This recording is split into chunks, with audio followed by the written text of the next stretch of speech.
ஹதீஸ்லேருந்து காட்ட மாட்டார்கள். இதனுடைய விரிவாக்கமாக என்ன செய்வாங்க, ஷரியத்து, தரீகத்து, ஹக்கீகத்து, மாரிஃபத்துலாம் கேள்விப்பட்டிருப்பீங்க. அதாவது இஸ்லாத்தில் 4 படித்தனம் இருக்கிறது. முதலாவது படித்தனம் என்னது, ஷரியத்து. ஷரியத்துனா என்ன, குர்ஆன் ஹதீஸில் உள்ளபடி நடக்கிறதுக்கு பேர் ஷரியத்து. அது ஆரம்ப எல்கேஜி மாதிரி உள்ள ஆள்கலாம், நம்மள மாதிரி ஆட்களுக்குலாம் சாதாரண மக்களுக்கு உரியது என்னது, ஷரியத்து. இந்த ஷரியத்தில் கொஞ்சம் நல்லா ஊறி போன பிறகு இரண்டாவது படித்தனம் என்னது, தரீக்கத்து. தரீக்காங்கிறாங்கல்ல, அடுத்து தரீக்கத்துங்கிற ஒரு ஸ்டேஜுக்கு ஒருத்தன் வருவான். தரீக்கத்துக்கு அலைய கொஞ்சம் அப்படி முத்தி போன பிறகு என்ன செய்யும், ஹக்கீகத்துன்னு மாரிஃபத்துன்னு ஒன்று வரும். மாரிஃபத்தில் ஞானம், ஞானம்னு ஒன்று வரும். அதுக்கப்புறம் நான் ஹக்கீகத்துனா உள்ளமை, உண்மை.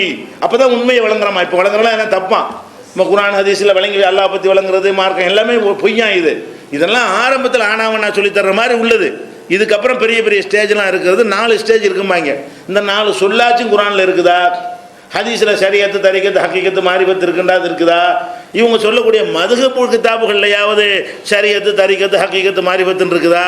எவனுக்கு இருக்க வாயில் உங்களுக்கு 4 என்னடா டெஃபினேஷன் விட்றான்னா அது சொல்ல தெரியாது. ஷரியத்துனா என்ன சொல்லு, எந்த அளவுக்கு இருந்தால் ஷரியத்து, தரீகத்துனா என்ன, அதுக்கு என்னென்ன, அதுக்கு ஒன்று படித்தரம் என்ன, அதெல்லாம் கிடையாது. மக்களை ஏமாற்றுவதற்காக வேண்டி ஏதாவது ஏற்குமாறாக செய்வாங்களா? ஏன்பா ஏற்குமாறாக செய்கிறேன்னா, நீங்களாம் ஷரியத்தில் உள்ள ஆளுக்கு, நீங்கள் எப்படி தான் தப்பு மாதிரி தெரியும். நாங்கள் தரீக்கத்து, ஹக்கீகத்தில் போயிட்ட ஆளுகளுக்கு எங்களுக்கு வேறு சட்டம், இதெல்லாம் ஃபாலோ பண்ண வேண்டியதில்லை, டைரெக்டாக அங்கேருந்து வரும், அல்லாட்டிருந்து என்ன வரேன் அப்படி சொல்கிறாங்க. டைரெக்டாக எங்களுக்கு மெசேஜ் வரும், நாங்கள் அது மாதிரி நடந்துக்கிறோம். எந்த அளவுக்குலாம் சொல்கிறாங்கன்னு கேட்டால், போய் ஷேக் தரீக்காவில் இருப்பார்ல, தரீக்கத்துக்கு சொந்தக்காரரு, அவர் என்ன செய்வார்னா ஒரு சீடர்கிட்ட சொல்லுவாராம், நீ போய் விபச்சாரம் பண்ணிட்டுவான்னு சொன்னால் போய் செஞ்சிடணுமா. இப்படி எழுதி வச்சுக்கிறாங்க. ஏன் நீங்கள் இந்த சட்டத்தெல்லாம் பார்க்கக்கூடாது. இந்த குர்ஆன் இதெல்லாம் சாதாரண ஆட்களுக்கு உள்ளது. ஷேக்கு சொன்னார்னா அதில் ஒரு பெரிய அர்த்தம் இருக்கும். அதெல்லாம் நீங்கள் என்ன செய்யணும், அவர் என்ன தவறானது மாதிரி உங்களுக்கு தெரிகிற காரியத்தை செஞ்சாலும் செஞ்சிருந்தீங்க. அது வேற மதம்னு சொல்லி போடுறாங்க. பார்த்தா வேற மதம், வேற நமக்கு சம்மந்தம் இல்லாத விஷயங்கிற மாதிரி கொண்டு போகிறாங்க. இது எல்லாத்துக்கும் எது பேசிக்காக இருக்கிறது, இந்த சம்பவம் பேசிக்காக இருக்காச்சா. அப்போ நீங்கள் என்ன அதுக்கு பதில் வழங்கி வச்சுருக்கணும். இந்த ஹிலரி என்பவருக்கு இந்த 3 தவிர அவர் என்ன தெரிஞ்சு காட்டு. அந்த சம்பவத்திலேயே ஒரு ஊரில் போய் சாப்பாடு கேட்குறாரு, சாப்பாடு கொடுக்க மாட்டேன்ட்டாங்க. கொடுக்க மாட்டேன்னு தெரிஞ்ச போய் கேட்டார். 2 பேரும் போனாங்கல்ல, அந்த குர்ஆனில் வர்ற அந்த கஹ்ஃப் சம்பவத்திலேயே ஒரு ஊரில் போய் என்ன செய்வாங்க, ஏதோ சாப்பாடு கொடுங்கப்பா, வெளியூர்லேருந்து வந்திருக்கோங்கிறாங்க. அவன் தரமாட்டேன்ட்டான். இவர் ஏன் தரமாட்டான்னு முதல்ல தெரிஞ்சிருந்தா அவர் போயிருக்கிறார், போனார், கேட்காம இருந்திருக்கலாம்ல. மூசா நபிட்டு அவரே சொல்லியிருக்கணும், அங்கே போய் கேட்க கூட தரமாட்டாங்க இவங்க அப்படின்னு சொல்லியிருக்கணுமா? இல்லை, இப்போ கேட்டு இல்லைன்னு சொல்கிறாங்க. அப்போ கேட்டு இல்லைன்னு சொன்னால் என்ன விளங்குது, அதெல்லாம் மனிதர், சாதாரண மனிதர் தான் அவர். மூசா நபிக்கு தண்டிப்பதற்காக 3 எதிர்காலத்தில் மறைவான 3 விஷயத்தெல்லாம் சொல்லி கொடுத்து, உனக்கு தெரியல இவர் தெரியுது பாருன்னு ஒரு தலையில் தட்டணும், அவ்வளவுதான். இது அல்லாஹ் இந்த மாதிரி ஒரு கர்வத்துக்காக வேண்டி, கர்வமான ஒரு வார்த்தைக்காண்டி தண்டனைக்கு கொடுத்ததுன்னு புரிந்து கொண்டால் இதில் ஒரு குழப்பம் இல்லை. சாதாரண ஒரு சம்பவத்தை இப்படிலாம் என்ன செய்கிறாங்க, கெடுக்கிறாங்க. அதே மாதிரி என்ன செய்வாங்கன்னா, இந்த ரகசிய ஞானம்னு சொல்லக்கூடியவங்க, அபூ ஹுரைரா ரலியல்லாஹு அன்ஹு அவருடைய ஒரு ஹதீஸ் ஒன்று இருக்குது, அதை கொண்டாந்து வச்சு இதே மாதிரி என்ன செய்வாங்க, ரசூல் ஸல்லல்லாஹு அலைஹி வஸல்லம் கிடைச்ச மார்க்கம் 2. ஒன்று என்ன, பாமர மக்களுக்கு உரிய மார்க்கம். இன்னொரு விஷயம் என்ன, அதெல்லாம் ரொம்ப பக்குவப்பட்ட ஆட்களுக்கு சொல்கிற மார்க்கம், சாதாரண ஆட்களுக்கெல்லாம் சொல்லக்கூடாது. அது மெஞ்ஞானம். நம்ம இதுக்கு சாதாரண ஞானமா, அது என்னது, அது மெய்யான ஞானம், மெஞ்ஞானம் என்று சொல்லி 2 ஞானம் மார்க்கத்தில் இருக்கிறது. அதெல்லாம் முரீது வாங்கி ஷேக் வழியாக தான் வரும், பள்ளிக்கூடத்தில் படித்து வராதான். அது பக்குவப்பட்டு முரீது வாங்கி ஒரு ஷேக் என்ன செய்வார், நமக்கு அவர் சொல்லக்கூடிய திக்ர்கள், அந்த முறைகள் எல்லாம் சொல்லி கொண்டு வந்தோம்னு சொன்னால் நமக்கு படிப்படியாக அந்த ஞானம் கிடைக்கும்ங்கிறாங்க. அதுக்கு என்ன ஆதாரம் காட்டுறாங்கன்னு கேட்டால், அபூ ஹுரைரா ரலியல்லாஹு அன்ஹு சொல்கிறாங்க, ஹஃபில்து மிர் ரசூலில்லாஹி ஸல்லல்லாஹு அலைஹி வஸல்லம் விஆயினி, ரசூல் ஸல்லல்லாஹு அலைஹி வஸல்லம் அவங்கள் வழியாக 2 பையின்னா ஒரு பொருள் மாதிரி உருவகமாக அவர் சொல்கிறார். 2 பை நிறைய செய்திகளை நான் மனனம் செய்திருக்கிறேன். 2 பேக்கு 2 பை நிறைய நினைஞ்சிருக்கிறேன் செய்தியை ரசூலுல்லாஹ்விடமிருந்து நான் அறிந்திருக்கிறேன். அம்மா அஹதுஹுமா, அந்த 2ல் ஒரு பையில் உள்ள செய்தியை ஃபபஸஸ்துஹு, நான் உங்களுக்கு சொல்லிவிட்டேன், எல்லாருக்கும் பரவி அறிவித்து விட்டேன். 2 பை நிறைய ரசூலுல்லாஹ்விடமிருந்து நான் மெசேஜை வாங்கினேன். ஒரு பையில் உள்ள சரக்கையெல்லாம் உங்களுக்கு நினைஞ்சிட்டேன்னா சொல்லி தந்துட்டேன். அம்மல் ஆகரு, இன்னொரு பையில் கொஞ்சம் சரக்கு வச்சிருக்கிறேன். ஃபலோ பஸஸ்துஹு, அதை நான் சொன்னேன் என்று சொன்னால் குத்திய ஹாதல் பல்வும், கழுத்து அறுக்கப்பட்டுருங்க, என் கழுத்து அறுத்து விடுவாங்க, என்னுடைய கழுத்து அறுக்கப்பட்டு விடுவான், சொல்ல மாட்டேன் அப்படிங்கிறார். அப்போ இது புகாரியில் 120வது முதல் வால்யூமில் எடுக்கலாம், 120வது ஹதீஸில் இந்த செய்தி நீங்கள் பார்க்கலாம். இதை ஒரு எடுத்துக்கொண்டாந்து ஆதாரமாக காட்டுவாங்க. என்ன காட்டுவாங்க? இப்போ ரசூல் ஸல்லல்லாஹு அலைஹி வஸல்லம் அவர்கள் மக்களுக்கு சொல்வதற்காக வேண்டி ஒரு செய்தியை சொன்னார்கள். மக்களுக்கு சொல்லாமல் பக்குவப்பட்டவர்களுக்கு சொல்வதற்காக வேண்டி ஒரு செய்தியை சொன்னார்கள். அபூ ஹுரைரா அவங்கள்ட்ட கொடுத்த அந்த 2 செய்தி ஒரு செய்தியை மக்களுக்கு சொல்லிட்டாங்க, அது மக்களுக்கு உள்ள செய்தி. இன்னொரு செய்தி அவர் மறைக்காமல் சொல்லாமல் மறைத்து வைத்திருக்கிறாரு. இதிலிருந்து என்ன தெரிகிறது? அப்போ ரசூல் ஸல்லல்லாஹு அலைஹி வஸல்லமுடைய அந்த மார்க்கம் அனைவருக்கும் சொல்வதற்கு உரிய மார்க்கம் இருக்கிறது, பிரத்யேகமான ஒரு பக்குவப்பட்டவர்களுக்கு சொல்கிற மார்க்கம் ஒன்று இருக்குதுங்கிறது இது ஆதாரமா. எப்படி ஆதாரம்?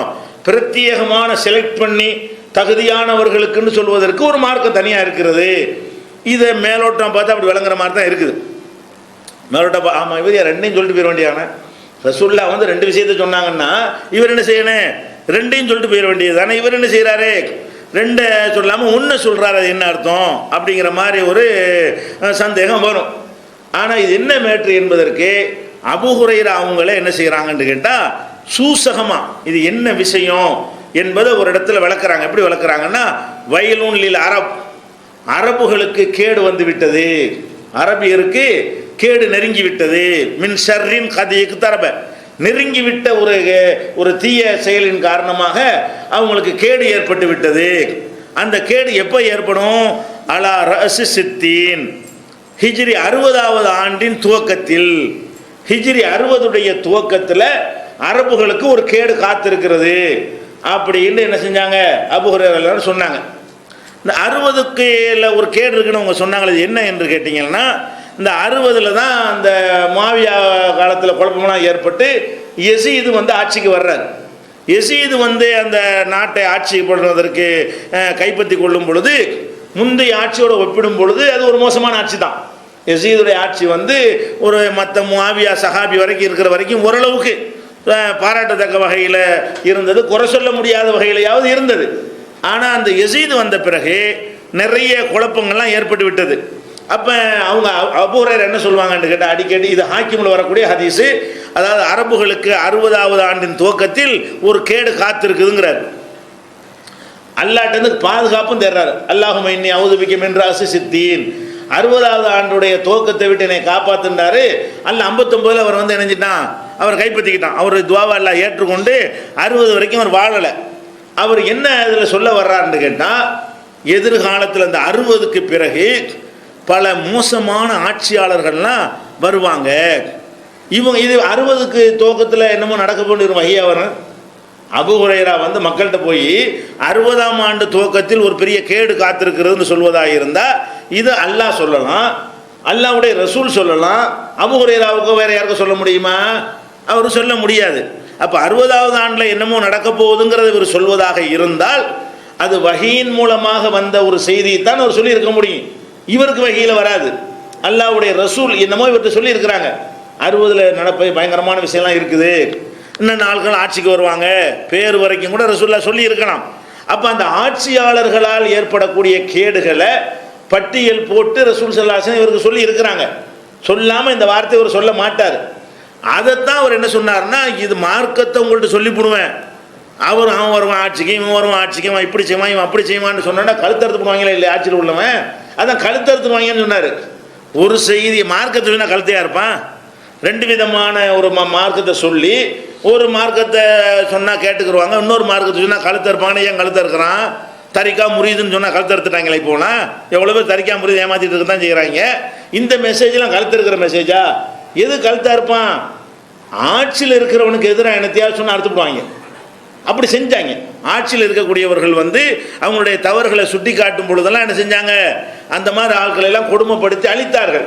அதுக்கு பயந்து கொண்டு தான் அபூ ஹுரைரா என்ன பண்ணுறாங்க, ரசூலுல்லாஹ்ட்ட 2 செய்தியை நான் அறிஞ்சேன், ஒரு செய்தியை மக்கள்கிட்ட சொல்லிட்டேன், இன்னொரு வகையான செய்தி இருக்குது, நான் சொன்னேன்னா அறுத்துப்படுவாங்க, அது சொல்கிற செய்தி இல்லை, அது சொல்வதற்குரிய செய்தி இல்லைன்ட்டார்.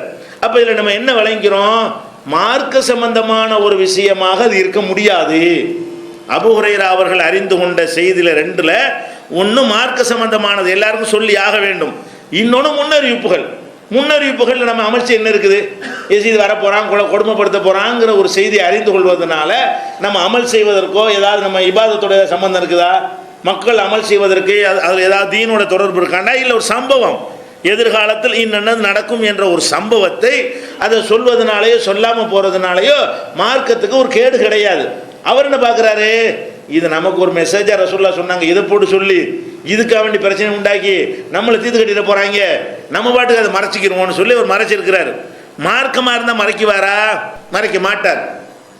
ஏன் மறைக்க மாட்டாருங்கிறோம்னா, அபூ ஹுரைரா அவங்க என்ன சொல்கிறாங்கன்னு கேட்டால், இது புகாரியில் 118வது 120வது ஹதீஸ் தான் ஆதாரமாக காட்டுவாங்க.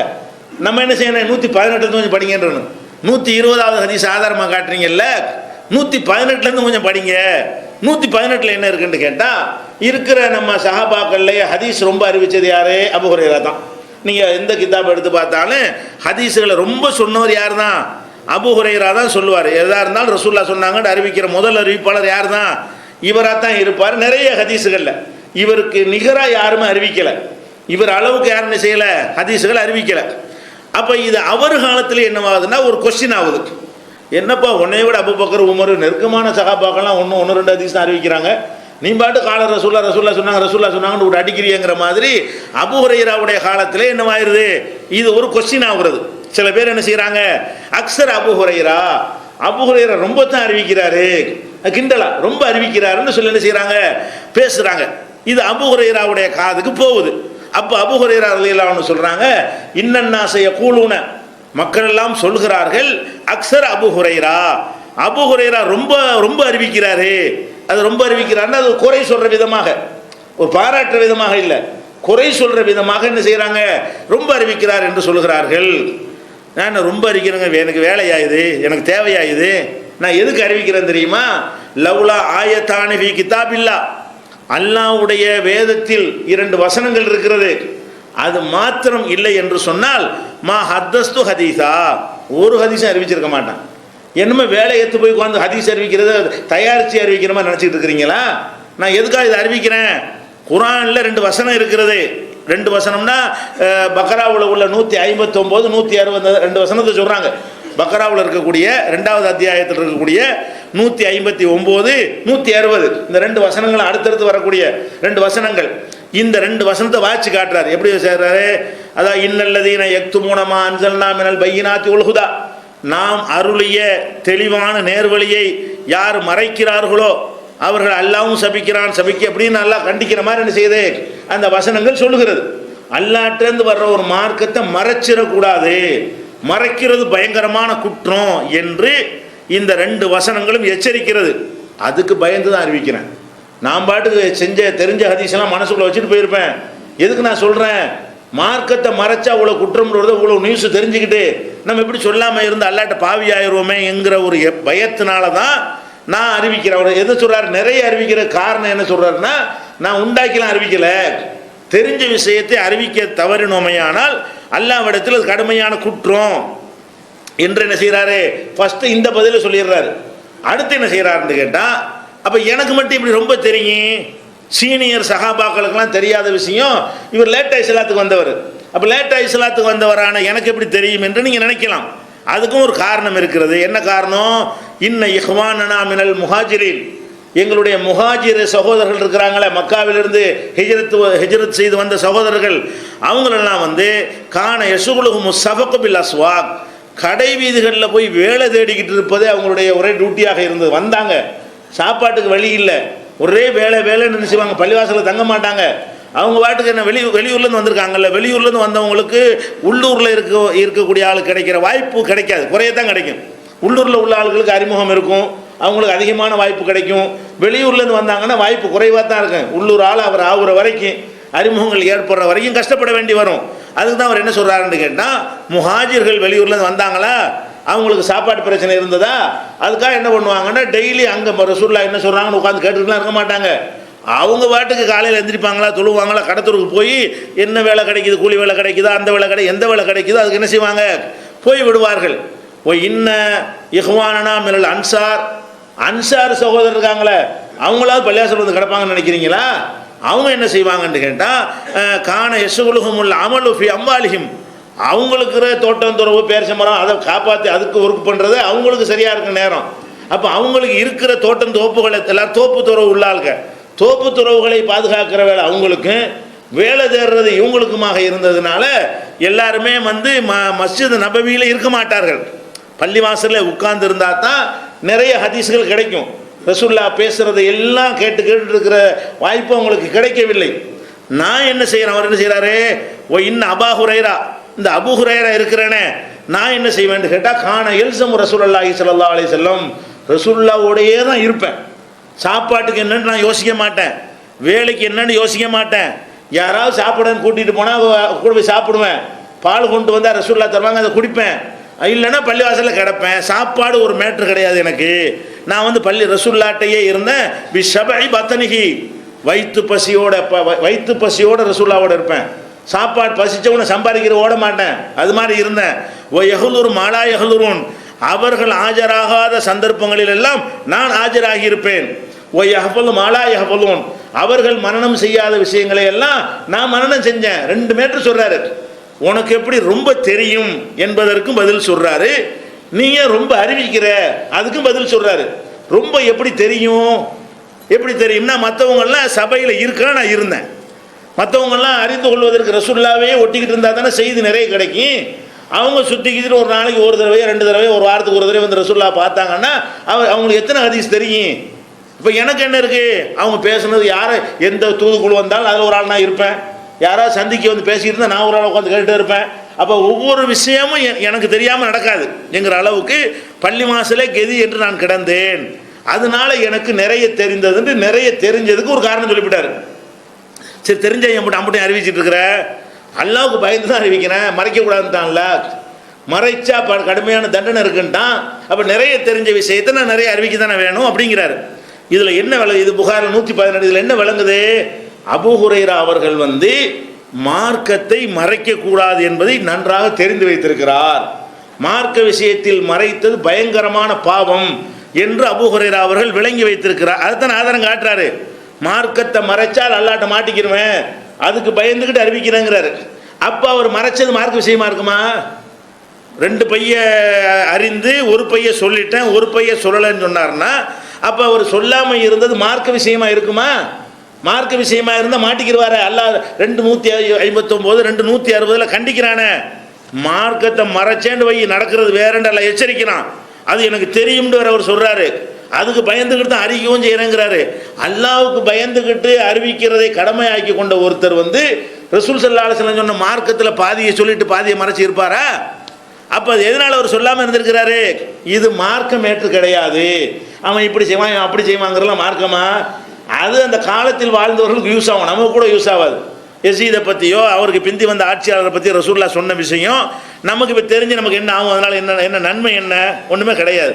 அந்த மாதிரி ஒரு அர்த்தத்தில் தான் அவர் சொல்லாமல் இருந்திருப்பார் என்பது இதிலிருந்து நம்ம விளங்கிக் கொள்ள முடியுது. புகாரில் 118வது ஹதீஸிலிருந்து. அப்போ அபூ ஹுரைரா அவர்கள் வந்து மார்க்கத்தை மறைக்கக்கூடியவர் கிடையாது, மறைக்கிறது பாவம் என்று விளங்கியவர். அப்படி விளங்கி கொண்டவர் வந்து பாதி மார்க்கத்தை சொல்லிட்டு பாதி மார்க்கத்தை சொல்லாமல் இருந்திருப்பாரா? அப்படின்னா அவர் சொல்லாமல் இருந்திருக்கேன்னு அவரும் சொல்றாரு. அதனை கழுத்து அறுக்கப்படும் சொல்வதில் இருந்து என்ன வழங்குறது? ஆட்சியாளர்களுக்கு எதிராக வாயை திறந்தா தான் கழுத்து அறுக்கப்படும். அந்த மாதிரி மேட்ரு அவர் ஏதோ மறைச்ச மேட்ரு. என்னது? இந்த மாதிரியான ஆட்சியாளர்கள் செய்கிற கொடுமை. இப்போ அலி முஆவியா சண்டை வந்துச்சு, அதை பற்றி கூட ரசூலுல்லாஹ் சொல்லியிருப்பாங்க. இவ பக்கம் தான் நியாயம் இருக்குது, அவர் பக்கம் தான் இருக்குன்னு சொல்லியிருப்பாங்க. அதை போய் சொன்னார்னு வைங்க, அவரையும் சேர்த்து எதிரியாக்கி நினைஞ்சிருப்பாங்க. அது அவர் தவிர்க்க விரும்புகிறார். நம்ம இந்த 9 மூலம் மாட்டிக்கிற கூடாது, இதுலையும் போய் நம்ம தலையிட்டு இவர் சரியில்லை அவர் சரியில்லைன்னு சொல்லிக்கிட்டு ஆயிஷா நாய்க்கு அலி ரலியல்லாஹு கூட சண்டை நடந்துச்சு. அதில் யார் பக்கமாக கருத்து சொன்னார்னு வைங்க, ஒரு பக்கத்தினுடைய எதிர்ப்பு அவருக்கு வரும். அப்போ அந்த மாதிரி என்னமோ ரசூலுல்லாஹ் அவருக்கு சொல்லி இருக்கிறாங்க. அதை அவர் சொல்லாமல் இருந்திருப்பாரே தவிர மார்க்கத்தை எப்படி சொல்லாமல் இருந்திருப்பாரு? இது ஒன்று வச்சுக்கிறணும், சரி பேச்சுக்கு வச்சுக்கிறோம்.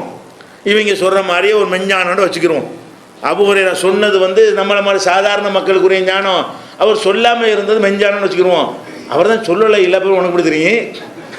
அவர் தான் ஒருத்தருக்கு போய் சொல்லலையப்பா. அவர் ஒருத்தருக்கு சொல்லாமல் போயிட்டாருன்னா உனக்கு எப்படி கிடைச்சப்பா? அது அவர் என்ன செய்யணும்? நான் செலக்ட் பண்ணி சில ஆட்களை சொல்லுவேன்னு சொன்னால் ஓ அப்படி வந்திருக்கும்னா நினைக்கலாம். அவர் தான் என்ன பண்ணிட்டாரு? உன்னை சொல்லிவிட்டா உன்னை சொல்லலைங்கிறாரு. அவர் சொல்லாமல் விட்டுட்டார்ல, மார்க்கமாக இருந்துட்டு போகுது. அவர் சொல்லாமல் போனது அவரோட போச்சு. இது என்ன மெஞ்ஞானம் உனக்கு எப்படி கிடைச்சி? அவர் எப்படி உனக்கு பாஸ் பண்ணார் அந்த தகவலை? யார் வழியா நீ அதை அறிஞ்சிக்கிட்ட? அப்படி சிந்திச்சு பார்க்க வேணாமா? அபூ ஹுரைராவுக்கு இதில் அதிகபட்சமாக இவங்க வாதம் என்ன பண்ணலாம்? அபூ ஹுரைராவுக்கு ஏதோ ஒரு 2 செய்தி ரசூலா சொல்லியிருக்கிறாங்க, அவர் சில விஷயங்களை யாருக்கும் சொல்லாமல் போயிட்டார். மார்க்கம்னு பேச்சு மார்க்கமாக இருக்க முடியாது. அது அபூ ஹுரைராவை கேவலப்படுத்தக்கூடிய ஒரு விமர்சனமாக தான் இருக்கும். மார்க்கத்தை அவர் மறைக்க மாட்டார். உங்கள் வாதப்படி மார்க்கத்தை மறைச்சிட்டாருன்னு வைத்து கொண்டாலும் அவரே மறைத்து விட்ட மார்க்கம் உங்களுக்கு எப்படி தெரியும்? முரீதுக்கு எப்படி தெரியும்? ஷேகுமார்களுக்கு எப்படி தெரியும்? எந்த ரூட்டில் அது வந்துச்சு? இல்லை, பொய்ண்டாச்சா இல்லையா? சும்மா இந்த மாதிரி தேடிக்கிட்டு இருப்பானோ, ஏதாவது கிடைக்குதான்னு பார்த்துட்டு சம்மந்தம் இல்லாமல் கொண்டாந்து வச்சுக்கிட்டு பற்றியெல்லாம் இருக்குமா, சரி இருந்துட்டு போகுது, உனக்கு எப்படி கிடைச்சி? அதான கேள்வி. அதில் அடிபட்டு இது ஒரு பேசிக்காக சொல்லுவார்கள். இதையும் நம்ம என்ன செய்யணும், விளங்கி கொள்ள வேண்டும். அடுத்து என்னென்னு கேட்டால், இந்த மெஞ்ஞானம் சொல்கிறவங்களாம் நீங்கள் பார்க்கலாம். இந்த அவுலியா ஷேக் யாரை வேணாலும் எடுத்துக்கிறங்க. எடுத்துக்கிட்டீங்கன்னா எங்கே கொண்டு முடிப்பாங்கன்னா பரம்பரையை முடிக்கிறதா இருந்தால், இப்போ அப்துல் கார் ஜிலானிங்கிறான்னு வைங்களேன். இந்த அப்துல் கார் ஜிலானி யார் தெரியுமா? அப்படியே அவர் வாப்பா அவர் வாப்பாக்கு வாப்பான்னு போய் ஹுசைன் ரலியல்லாஹு ஹசன்ட்டே கொண்டு போய் ரசூலாட்ட கொண்டு போயிடுவாங்க. எப்படி கொண்டு போவாங்க?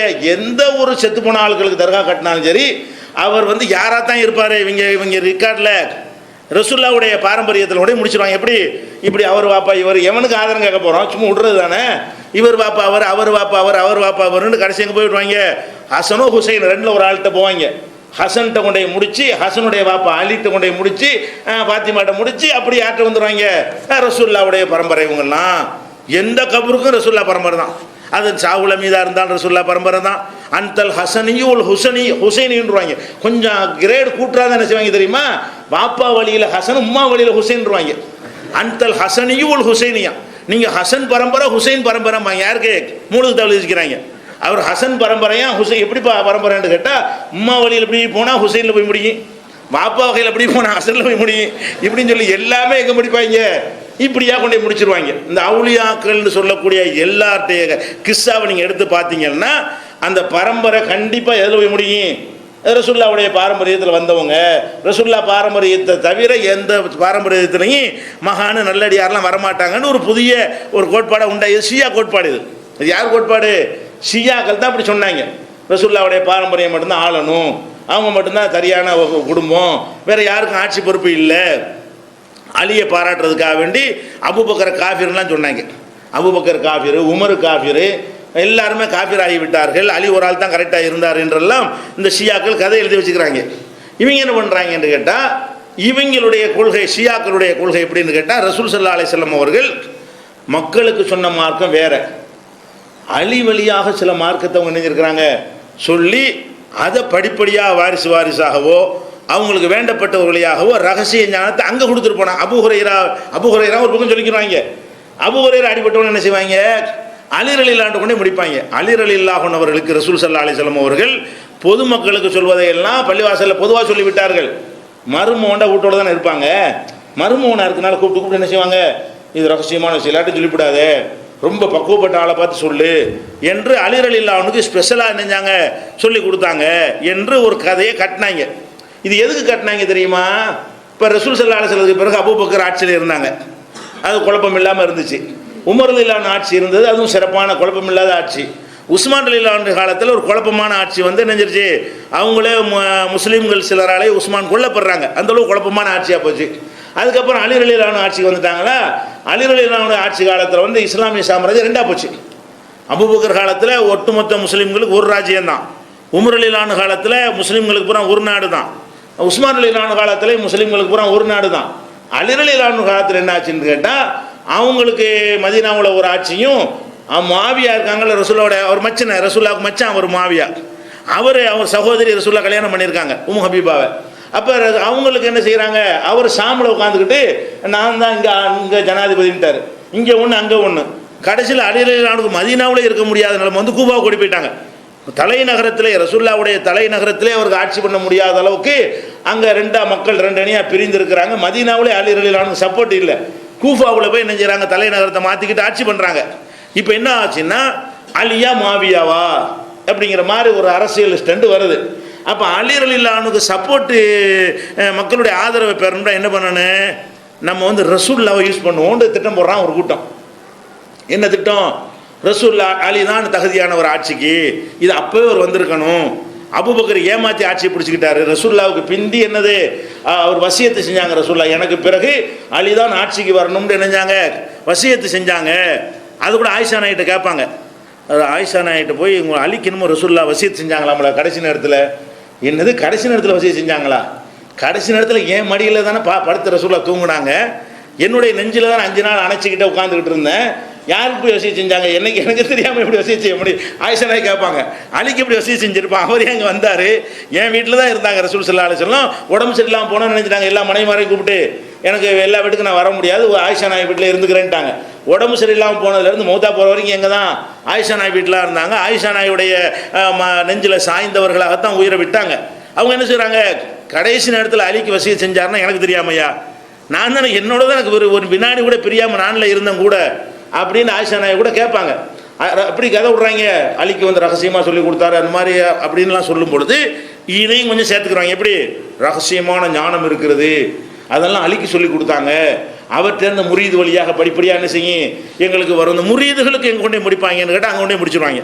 ஒரு ஆள் ஷேக்குன்னு சொல்கிறான்னு வைங்களேன், சரிப்பா நீ முரீது வாங்கிட்டோம், உனக்கு யார் முரீது கொடுத்தான்னு கேட்டால் ஏதோ ஒரு XY பேரையா சொல்லுவாங்க. சரி அவனுக்கு யார் கொடுத்தா, அவனுக்கு அவன்றுவாங்க. இப்படியே போனால் அழிட்டு போய் முடியும். இந்த முரீது பூரா எல்லா முரீதும், அது ஷாதிலியாவாக இருக்கட்டும், காதிரியாவாக இருக்கட்டும், சிஸ்தியாவாக இருக்கட்டும், நக்ஷபந்தியாவாக இருக்கட்டும், ஜுஹரவர்தியாவாக இருக்கட்டும், நூரிஷாவாக இருக்கட்டும், என்னென்ன தரிக்கான இந்த முரீது வியாபாரம் பண்ணுறானோ அம்புட்டு பேர் எங்கே கொண்டு போய் முடிப்பான்னு கேட்டால், சரிப்பா அந்த முரீது ஞானம் கிடைச்சில, சரி உனக்கு அவர் சொன்னார், அவருக்கு யார் சொன்னார், அவருக்கு யார் சொன்னாருன்னா கடைசியில் கொண்டு எங்கே முடிச்சிருவாங்க, அழிட்ட முடிப்பாங்க. அழிட்ட கொண்டே முடிச்சதில் அவங்க பொய்யன்னு காட்டுறாங்க. எல்லாம் ஒரு தறிக்காவில் நின்றுருக்கான். அழிட்ட கொண்டே முடிச்சின்னா அது ஏன் எல்லாம் 72,000 தறிக்கா வருது? எல்லாம் அங்கே தான் கொண்டு பிடிக்காங்க. இவனுக்கு அவனுக்கு சண்டை, ஷாதிலியாவுக்கும் காதிரியாவுக்கும் பாலிசி கொள்கை திக்குறு எல்லாத்துலேயும் சண்டை. இதையும் அழி சொன்னார், அதையும் அழி சொன்னார்மாங்க. இவன் கொண்டே அழியில முடிப்பான், அதையும் கொண்டே அழியில முடிப்பான். அவங்க 2 பேருக்கும் சண்டை. இந்த மாதிரி எல்லாம் செய்து தங்களை தாங்களே பொய்யாக்கி கொண்டிருக்கிறார்கள். அப்போ என்ன செஞ்சாங்கன்னா, இது இப்போ சொன்ன மாதிரி அவங்க அலிரலியல்லாஹு அன்ஹு வாழும்போது கட்டி விட்டாங்க அரசியலுக்காக வேண்டி. அப்போ என்ன செய்கிறாங்கன்னா, அபூ ஜுஹைஃபான்னு ஒருத்தர் அலிரலியல்லாஹு அன்ஹுக்கு வேண்டியவர், அவருடைய அணியை சேர்ந்தவர். அவர் அலிரலியல்லாஹு அன்ஹு போய் கேட்குறாரு. என்ன கேட்குறாரு? ஹல் இந்தக்கும் ஷைஉன் மிம்மா லைஸ பில் குர்ஆன், குர்ஆனில் இல்லாமல் ஸ்பெஷல் ஞானம் எதுவும் உங்கள்கிட்ட இருக்குதா? பரப்பி விட்டாங்க அவர் காலத்திலேயே. அலிரலியல்லாஹு அன்ஹு ஆட்சியில் இருக்கும் பொழுது அவருக்கு அரசியல் ரீதியாக ஆள் சேர்ப்பதற்காக வேண்டி அவருக்கு உடன்பாடு கிடையாது. அலிரலியல்லாஹு அன்ஹுல சம்பந்தம் கிடையாது, சம்மதமும் கிடையாது, அவருக்கு ஆதரவும் கிடையாது. அவருக்கே தெரியாமல் அவர் பேரை பயன்படுத்தி, ரசூல்லா பேரை பயன்படுத்தி அவருக்கு ஆள் சேர்ப்பதற்காக என்ன செஞ்சாங்க, இட்டு கட்டிட்டாங்க. அவர் வாழும்போதே கேட்கப்பட்டு விட்டது. என்ன கேட்குறாங்க? ஹல் இந்தக்கும் ஷைஉன் மிம்மா லைஸ பில் குர்ஆன், குர்ஆனில் இல்லாத ஒரு ஸ்பெஷல் ஞானம் உங்களுக்கு இருக்கிறதா? இன்னொரு அறிவிப்பில் வந்து மா லைஸ இந்த நாஸ், மக்களுக்கெல்லாம் சொல்லாத சிறப்பாக உங்களுக்கு சொன்ன ஞானம் ஏதாவது ரசூலுல்லாஹ் அவங்களுக்கு சொல்லிட்டு போயிருக்கிறாங்களா? ரகசிய ஞானம் சொல்லி திரிகிறாங்களே, அது உண்மையான்னு கேட்குறாங்க. அப்போ அவங்க என்ன செய்கிறாங்க, அலிரலியல்லாஹு அன்ஹு பொய் சொல்கிறானுவோ, சத்தியம் போட்டு சொல்கிறாங்க. உள்ளதி ஃபலக்கல் ஹப்பா, வித்துக்களை எவன் வந்து பிளக்கிறானோ, வித்தை பிளந்தானு முளைக்க வைக்கிறான். ஒரு நெல் கோதுமையை மண்ணுக்குள்ளே போட்டோம்னா அது முதல்ல பிளக்கும், அப்புறம் தான் என்ன செய்யும், முளைக்கும். அதை சொல்கிறாங்க. வித்துக்களை வந்து விதைகளை எவன் பிளக்கிறானோ, பரஅன் நசமத்தை உயிர்களை எவன் படைக்கிறானோ அவன் மீது ஆணையாக, அல்லாஹ்வின் மீது ஆணையாக என்பதை இப்படி ஒரு வாசகத்தை போட்டு சொல்கிறாங்க. மா இந்தனா இல்லா ஃபில் குர்ஆன், குர்ஆனில் இருக்கிற தவிர வேற ஒன்று ஸ்பெஷலாகவும் எங்களுக்கு ஒன்றுமே இல்லை, எங்களுக்குன்னு ஸ்பெஷலாக ரசூலுல்லாஹ்வுடைய குடும்பத்தார் என்று சொல்லி அப்படி சிறப்பான ஞானம் ஒன்று ரசூலுல்லாஹ் வந்து சொல்லித்தரல. இல்லா ஃபஹ்மன் யூதா ரஜுலுன் ஃபி கிதாபிஹி, குர்ஆனில் வந்து ஒரு மனிதனுக்கு கொடுக்கப்படுமே சிந்திக்கிற விளக்கம், அதை தவிர குர்ஆனில் இருக்கு நாங்களாக சிந்திச்சல விளங்குவோம். அந்த மாதிரி ஒரு அறிவை எல்லாம் எனக்கு தந்திருக்கிறோம். அது மாதிரி நிறைய பேருக்கு எல்லாம் கொடுத்துருப்பான். அப்படி குர்ஆனை பார்த்து நம்ம விளங்கி கொள்வோமே, அதையும் குர்ஆனில் இருக்குமே அதையும் குர்ஆனில் நேரடியாக இருப்பதையும் அதிலிருந்து சிந்தித்து விளங்குவதையும் தவிரங்கிறார். குர்ஆனில் நேரடியாக சொல்லப்பட்டது எனக்கு தெரியும், அதுதான் ரசூலுல்லாஹ் சொல்லி தந்தாங்க. அதை பார்த்து நம்மளை ஆராய்ச்சி பண்ணி விளங்குவோமே, அந்த மாதிரி விஷயங்களை ரசூல் ஸல்லல்லாஹு அலைஹி வஸல்லம் சொல்லி தந்தார்களே தவிர வேற ஒன்றுமே எங்களுக்கு சொல்லித்தரவில்லை அப்படின்னு சொல்லி அவங்க சொல்லிட்டு ஒரு 3 விஷயத்தை அவங்க சொல்கிறாங்க. 3 விஷயம் என்னென்னு கேட்டால், நஷ்ட ஈடுக்குரிய சட்டம் ஒரு தடவை, நஷ்ட ஈடு சட்டத்தை எனக்கு சொன்னாங்க. ஒருவேளை இதை தான் சொல்கிறாங்க இவ்வளோ இருக்குது, இதையும் நான் உங்களுக்கு பொதுவாக்கிட்டேன். இவர் மட்டும் இருக்கும்போது ரசூலுல்லாஹ் ஒரு 3 செய்தி சொல்லியிருக்கிறாங்க. அவங்க நினச்சிட்டாங்கன்னா இது வந்து நம்ம சொல்லாமல் இருந்தோம்னா நமக்கு மட்டும் ஸ்பெஷல் ஞானம்ன்றுவாங்க. இந்தாப்பா ரசூலுல்லாஹ் என்கிட்ட தனியாக சொன்ன சில விஷயங்கள் இருக்குது, அதையும் இந்த இப்போ கொண்டு போட்டு உடைச்சி போடுறேன் அப்படின்னு சொல்லிட்டு என்ன செய்கிறாரு, இந்த நஷ்ட ஈடு, அதாவது ஒருத்தன் கையை வெட்டிவிட்டான், அதுக்கு என்ன நஷ்ட ஈடு, காலை வெட்டினா என்ன நஷ்ட ஈடு, ஒருத்தங்கன்னு ஒருத்தன் நோண்டி விட்டான் அதுக்கு என்ன நஷ்ட ஈடுன்னு சொல்லி இந்த மாதிரி நஷ்ட ஈடுகள்னு ஒரு கணக்கு மார்க். கொலை பண்ணி விட்டான், கொலை செய்யப்பட்டவன் வந்து காசு கேட்குறான் அந்த குடும்பத்தார், நாங்கள் கொலைக்கு கொலை நாங்கள் விரும்பலை, பணம் கொடுத்துருங்க. என்ன பணம் கொடுக்கறது? இந்த சட்டங்கள். அதே மாதிரி ஒரு ஃபிகாக்குல் அசீர், கைதிகளை விடுதலை செய்வது சம்பந்தமான சட்டங்கள். என்னென்ன நேரத்தில் கைதிகளை எப்படி பிடிக்கலாம், எப்படி விடுதலை செய்யலாங்கிற ஒரு சட்டம். அல்லா யுக்குத்தல முஸ்லிமின் பி காஃபிரின், ஒரு முஸ்லீம் காஃபிருக்கு சண்டை வரும் பொழுது ஒரு காஃபிருக்காக வேண்டி முஸ்லீமை கொல்லக்கூடாது என்று சொல்லக்கூடிய இந்த 3 விஷயத்தை ரசூல் ஸல்லல்லாஹு அலைஹி வஸல்லம் என்கிட்ட சொன்னாங்க.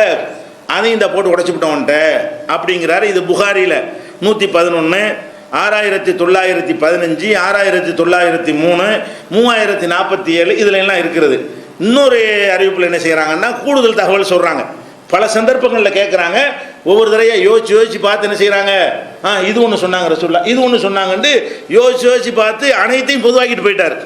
என்கிட்ட ரசூல்லா சொன்னாங்க சில செய்திகள், அது எனக்கு மட்டும் வச்சுக்கிறதுக்காக சொல்லலை, எல்லாருக்கும் சொல்லியிருப்பாங்க நான் நினச்சிக்கிட்டு இருக்கிறேன், நீ கேட்டதுனால அதையும் இப்போ சொல்லிவிடுறேன் அப்படின்னு சொல்லிட்டு இன்னொரு தடவை இதே கேள்வி வேற ஒருத்தர் கேட்கும்போது சொல்கிறாங்க, மா இந்தனா ஷைஉன் இல்லா கிதாபுல்லா, அல்லாஹ்வுடைய வேதத்தை தவிர வேற எதுவும் எங்கள்கிட்ட கிடையாது. ஓ ஹாதிஹி சஹீஃபா, இந்த ஏடு, ஒரு ஏடத்தை காட்டுறாங்க, இந்த ஏட்டில் உள்ள செய்தியை தவிர வேற ஒன்று என்கிட்ட கிடையாதுங்கிறாங்க. அந்த ஏட்டில் என்ன இருக்குது, ஒரு புக்கில் எழுதி வச்சிருக்கிறாங்க, ஒரு நோட்டு மாதிரி ஒரு புக்கில். அதில் என்ன எழுதி வச்சிருக்காங்கன்னு கேட்டால், அல் மதீனத்து ஹரமுன் மாபைன் ஆயிர் இலாக்கதா, மதீனா என்பது புனித தலமாகும். ஆயிருங்கிற இடத்துல இருந்து இந்த இடத்தும் வரை, அந்த இடம் எவ்வளோன்னு சொல்லலை, இதில் இருந்து இது வரைக்கும் மதீனா புனித தலம். இதில் வந்து எந்த மாதிரியான மற்ற இடங்கள் செய்யக்கூடிய காரியங்களை நீங்கள் செஞ்சிடாதீங்க. மன் அஹதத ஃபீஹா ஹதசன், இந்த எல்லைக்குள் எவனாவது ஒரு பிதத்தை உண்டாக்கினானே ஆனால், அவ் ஆவா முஹதிசன், அல்லது பிதத்து செய்கிறவனுக்கு இந்த இடத்துல வைத்து அடைக்கலம் கொடுப்பானே ஆனால், அலைஹி லானத்துல்லாஹி வல் மலாயிகத்தி உன்னாசி அஜ்மஈன், அவனுக்கு அல்லாஹ்வுடைய சாபம், மலக்களுடைய சாபம், மனித குலம் அத்தனை பேருடைய சாபமும் அவனுக்கு இருக்கிறது. லா யுக்பலு மின்ஹு சர்ஃபுன் வலா அதுலுன், அவனிடமிருந்து எந்த ஈட்டு தொகையும் பெற்றுக்கொள்ளப்பட மாட்டாது, அவன் நரகத்துக்கு போய் நிச்சயம். இப்படி ஒன்று ரசூல்லா சொன்னாங்க. மதீனாவின் சிறப்பை பற்றி ரசூல்லா சொன்னதை நான் எழுதி வச்சுக்கிறேன், அதை வந்து சொல்லிவிட்டேன், ரகசியம்லாம் இது இல்லை, அதையும் உனக்கு போட்டு நினைச்சிட்டேன், உடச்சி சொல்லிவிட்டேன் அப்படின்ட்டாங்க. அதே மாதிரி வந்து ரெண்டாவது சொன்னாங்க, ரிம்மத்துல் முஸ்லிமீன வாஹிதா, ஒட்டுமொத்த முஸ்லீம் அத்தனை பேருக்கும் சமமான உரிமை இருக்கிறது. ஒரு முஸ்லிமான ஒருத்தர் வந்து ஒரு எதிரிக்கு அடைக்கலம் கொடுத்துட்டாருன்னு வைங்க, அது அனைவரும் கொடுத்து அடைக்கலமாக ஏற்றுக்கிறணும் ரசூல்லா சொல்கிறாங்க.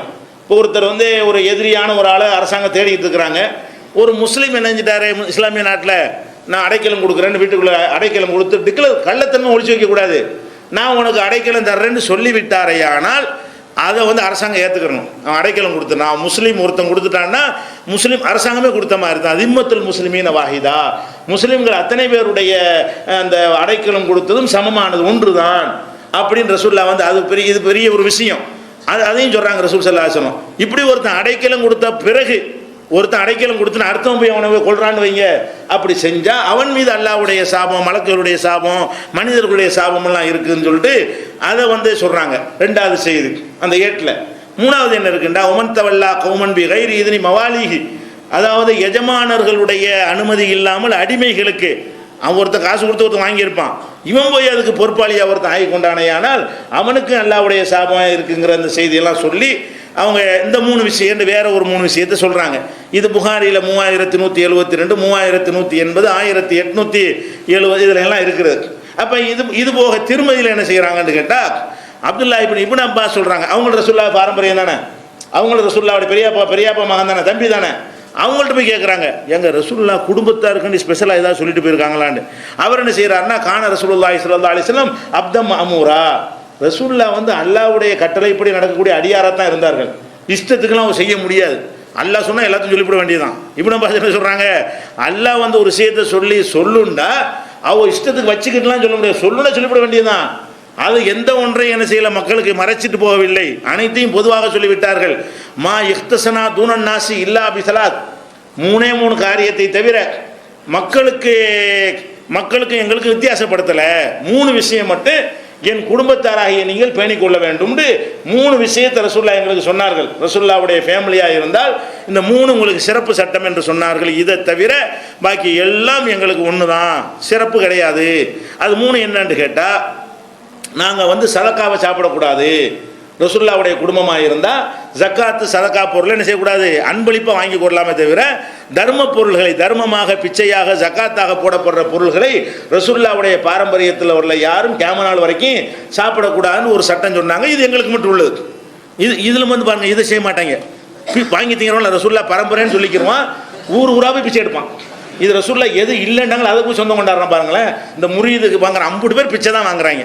இந்த முரீதாக இருக்கிற எல்லாரும் என்ன செய்கிறாங்க, ஷேக் முரீதுங்கிறான்ல, பணக்காரன்ட்டு போய் வாங்கி வாங்கி தான் திங்கிறாங்க. அதை தான் ரசூலுல்லாஹ் தடுத்துருக்குறாங்க. இதுலேருந்து பொய்யின்னு விளங்குது ஒன்று. ரெண்டாவது என்ன செய்கிறாங்கன்னா, அமரனா நுஸ்புகள் ஒலுவை வந்து நம்ம வந்து முட்டுக்கை வரைக்கும் கழுவுனா போதும், கையை கழுவுறதா இருந்தால். ஆனால் வந்து இது வரைக்கும் கொஞ்சம் சேர்த்து கழுவுறது சிறந்ததுன்னு சொன்னாங்க ரசூல் ஸல்லல்லாஹு அலைஹி வஸல்லம். ரசூலுல்லாஹ்வுடைய குடும்பத்தாருக்கு அது கட்டளை. ஒழு செய்கிறதா இருந்தால் கை முழுசுன்னு செய்யணவங்க கழுவணும். இதை கட்டளையாக போட்டார்கள். மற்றவங்களுக்கு ஆர்வம் ஊட்டினார்கள்.